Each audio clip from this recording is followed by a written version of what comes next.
புனித யோசேப்பு தூய கன்னி மரியாவின் கணவர். முதல் வாசகம். உன் வழித்தோன்றலை உனக்கு பின் நான் உயர்த்தி அவனது அரசை நிலைநாட்டுவேன். சாமுவேல் 2ஆம் நூலிலிருந்து வாசகம். அதிகாரம் 7. இறை வார்த்தைகள் 4 முதல் 5, 12 முதல் 14 மற்றும் 16. அந்நாட்களில் ஆண்டவரின் வார்த்தை நாத்தானுக்கு அருளப்பட்டது. நீ சென்று என் ஊழியன் தாவீதிடம் ஆண்டவர் இவ்வாறு கூறுவதாக சொல். உன் வாழ்நாட்கள் நிறைவு பெற்று நீ உன் மூதாதையரோடு துயில் கொள்ளும்போது உனக்கு பிறக்கும் உன் வழித்தோன்றலை உனக்கு பின் நான் உயர்த்தி அவனது அரசை நான் நிலைநாட்டுவேன். எனது பெயருக்காக கோயில் கட்ட விரும்புபவன் அவனே. அவனது அரசை நான் என்றும் நிலைநிறுத்துவேன். நான் அவனுக்கு தந்தையாக இருப்பேன்.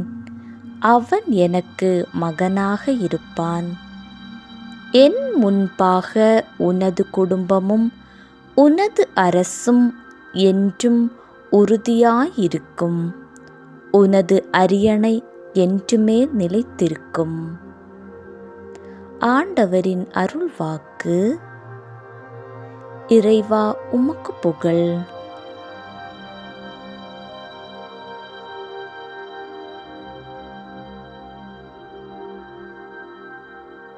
இரண்டாம் வாசகம். எதிர்நோக்குக்கு இடம் இல்லாதது போல் தோன்றினும் அவர் எதிர்நோக்கினார். திருத்தூதர் பவுல் ரோமையருக்கு எழுதிய திருமுகத்திலிருந்து வாசகம். அதிகாரம் 4. இறை வார்த்தைகள் 13, 16 முதல் 18 மற்றும் 22. சகோதரர் சகோதரிகளே, உலகமே அவருக்கு உரிமை சொத்தாகும் என்னும் வாக்குறுதி ஆபிரகாமுக்கோ அவருடைய வழிமரபினருக்கோ திருச்சட்டத்தை கடைபிடித்ததால் கிடைக்கவில்லை. நம்பிக்கை கொண்டு கடவுளுக்கு ஏற்புடையவர் ஆனதால் தான் அவ்வாக்குறுதி கிடைத்தது. ஆகவே கடவுளின் அருட்செயலால் நம்பிக்கை வாக்குறுதியின் அடிப்படையாயிற்று.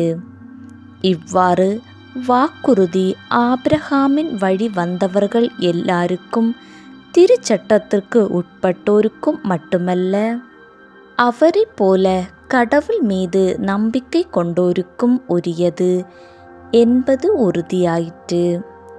ஆபிரகாம் நம் அனைவருக்கும் தந்தை.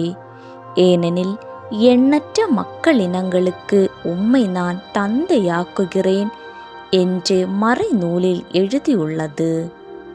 ஆம், இறந்தவர்களை வாழ்விப்பவரும் இல்லாததை தம் வார்த்தையால் இருக்க செய்பவருமாகிய கடவுள் மீது நம்பிக்கை கொண்டு அவர் முன்னிலையில் ஆபிரகாம் நம் தந்தையானார். உன் வழிமரபினர் எண்ணற்றவராயிருப்பர் என்றும் அவருக்கு சொல்லப்பட்டது இக்கூற்று நிறைவேறும் என்னும் எதிர்நோக்குக்கு இடம் இல்லாதது போல் தோன்றினும் அவர் எதிர்நோக்கினார். தயங்காமல் நம்பினார். ஆகவே அவர் பல மக்களினங்களுக்கு தந்தையானார். அதை ஆண்டவர் அவருக்கு நீதியாக கருதினார். ஆண்டவரின் அருள் வாக்கு. இறைவா உமக்கு புகழ். அல்லேலூயா, அல்லேலூயா. ஆண்டவரே, உமது இல்லத்தில் தங்கியிருப்போர் நற்பேறு பெற்றோர். அவர்கள் எந்நாளும் உம்மை புகழ்ந்து கொண்டே இருப்பார்கள். அல்லேலூயா. நற்செய்தி வாசகம். ஆண்டவரின் தூதர் தமக்கு பணிந்தவாறே யோசேப்பு நடந்து கொண்டார். மத்தேயு எழுதிய தூய நற்செய்தியிலிருந்து வாசகம். அதிகாரம் 1 இறை வார்த்தைகள் 16, 18 முதல் 21 மற்றும் 24. யாக்கோபின் மகன் மரியாவின் கணவர் யோசேப்பு. மரியாவிடம் பிறந்தவரே கிறிஸ்து என்னும் இயேசு. இயேசு கிறிஸ்துவின் பிறப்பையொட்டிய நிகழ்ச்சிகள் அவருடைய தாய் மரியாவுக்கும் யோசேப்புக்கும் திருமண ஒப்பந்தம் செய்யப்பட்டிருந்தது. அவர்கள் கூடி வாழும் முன் மரியா கருவுற்றிருந்தது தெரிய வந்தது. அவர் தூய ஆவியால் கருவுற்றிருந்தார். அவர் கணவர் யோசேப்பு நேர்மையாளர். அவர் மரியாவை இகழ்ச்சிக்கு உள்ளாக்க விரும்பாமல் மறைவாக விலக்கிவிட திட்டமிட்டார். அவர் இவ்வாறு சிந்தித்து கொண்டிருக்கும் போது ஆண்டவரின் தூதர் அவருக்கு கனவில் தோன்றி, யோசேப்பே, தாவீதின் மகனே, உம் மனைவி மரியாவை ஏற்றுக்கொள், அஞ்ச வேண்டாம். ஏனெனில் அவர் கருவுற்றிருப்பது தூய ஆவியால்தான். அவர் ஒரு மகனை பெற்றெடுப்பார். அவருக்கு இயேசு என பெயரிடுவீர்.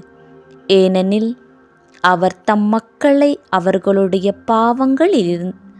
பாவங்களிலிருந்து மீட்பார் என்றார். யோசேப்பு தூக்கத்திலிருந்து விழித்தெழுந்து ஆண்டவரின் தூதர் தமக்கு பணிந்தவாறே தம் மனைவியை ஏற்றுக்கொண்டார். ஆண்டவரின் அருள் வாக்கு. கிறிஸ்துவே உமக்கு புகழ்.